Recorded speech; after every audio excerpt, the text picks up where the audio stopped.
of the onboarding form, but as you remember, like what were the main things that you wanted to fix when you started? Yeah. So the biggest things were for me, it was a few. Energy levels. Yeah. Not feeling like tired, shot all the time. Just improve my productivity. Skin was a big one.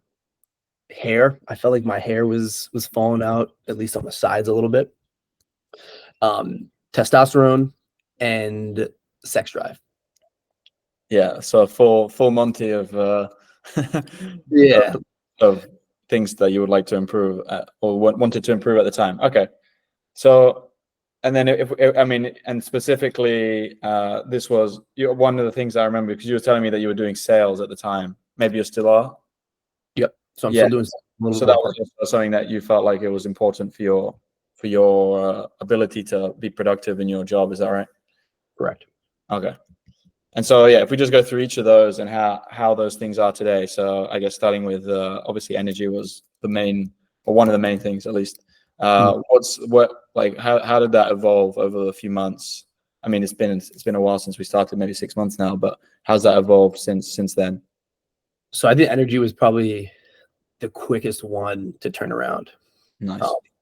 I was eating just a shit ton of carbs, like all throughout the day. Mhm. And I feel like I noticed it probably just the first week or two when I stopped eating a bagel in the morning. Yeah. It was night and day. And I feel it sometimes, like even like whether it's a weekend, maybe I'll have like an egg sandwich on a bagel, and I'm like, shit, why did I do that? You know? Mhm. So yeah, that was massive. Now I pretty much I won't have a carb mostly until dinner. Nice. I'm done with my day. And yeah, I was taking naps sometimes at like 12 or 1 o'clock in the afternoon. So tired. Yeah.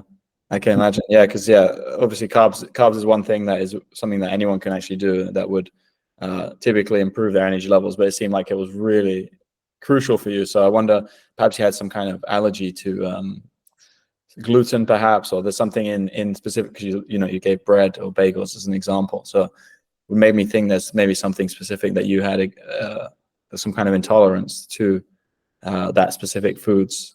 Honestly, I'd be curious. Yeah, my brother actually has celiac disease. Okay.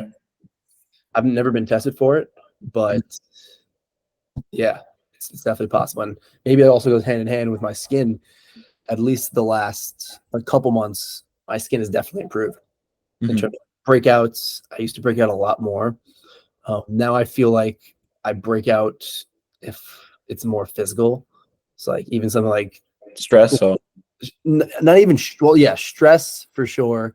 When I say physical, I mean like I'll notice it if I'm like laying with my girlfriend in bed and like she's wearing makeup. It'll like fuck my skin. Like I'll feel a breakout coming. okay.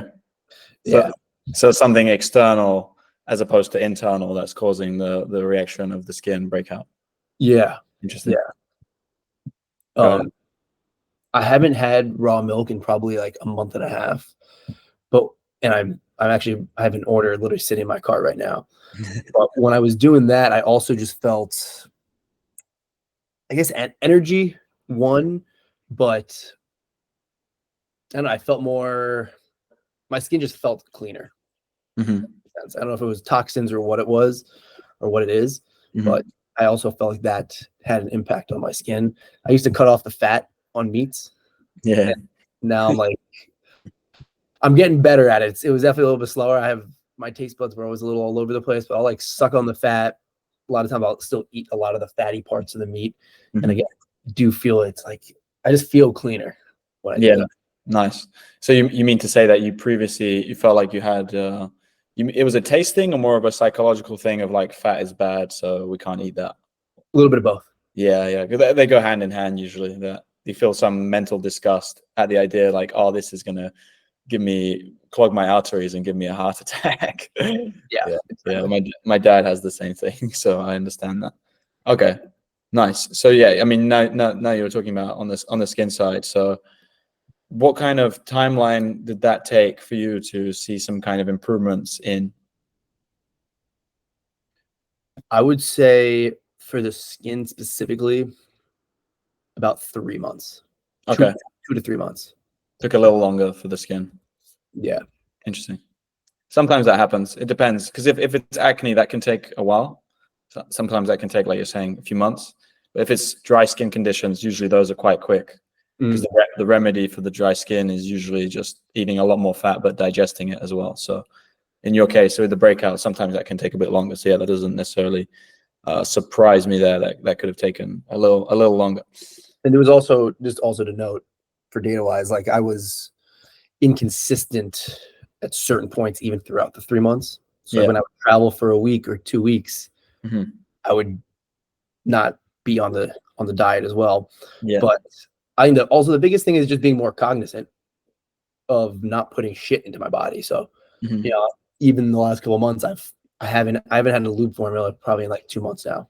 But with that, well, I know there's more that I can be doing, just being cognizant of that I'm not eating shit, right? Checking the labels on things like that absolutely makes a big difference too. How can I put as little seed oil in my body as possible?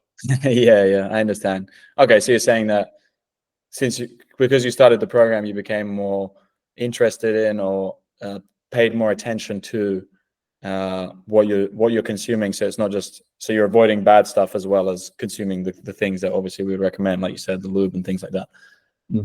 Nice. So what about your hair? What was the issues that you were having? You're saying you were having hair shedding, was that right? Yeah, so hair shedding, and it got to a point where it was noticeable. Like when my hair would grow out, it would be specifically on the sides, just uneven.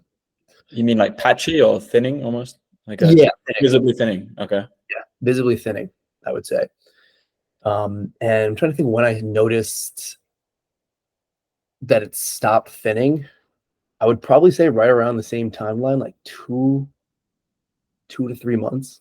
I looked in the mirror, my hair would grow. I'm like, oh, it's actually like fully grown. Like there's no, it's not thinning anymore. Nice. Okay, so that's nice. And how is it since then? That was obviously a few months ago that you say you noticed it initially. Yeah, and it hasn't gone back. Nice. Excellent. Was the hair something that was concerning for you before? Like when did you start to feel like, oh, your hair's thinning? Like was that something that when did you start to notice those things? I would say probably like 2 months before we started working together. I think I maybe told you on our first call that I went to a doctor for it. And for your hair loss. Yeah, for the hair loss. So it was enough of a concern where I was going to a doctor, and she told me to take Rogaine. And I remember you were just like, yeah, don't do that. Thank God I did not do that. Yeah, it was enough of a concern months leading up to us working together where I was going to a doctor. Yeah, that's interesting. So you were considering the prescription. Did you ever try the Rogaine? No. Okay, that's good. And I forgot to talk about, I mean, wash my hair with eggs too. That's something I do. Yeah.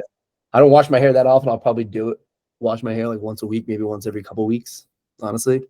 But like I don't notice a difference like at all. I even ask my barber when I go to like different barbers. I'm like, hey, does my hair look dirty or anything like that? He's like, no, it looks completely normal. So nice. Shampoo's that's great. That's a big difference. So do you feel like you'd ever get back to the doctor and ask them for help with the hair loss? Absolutely not. No chance. Yeah. One more thing was the allergies. So what's the state of those now? We're kind of approaching or even in the spring season. So what's been changes that you've noticed, if anything, on that side?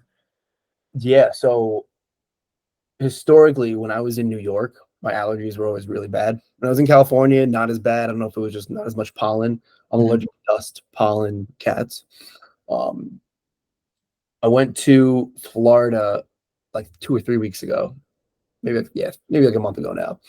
And I stayed in my grandparents' apartment, and it was just old, dusty.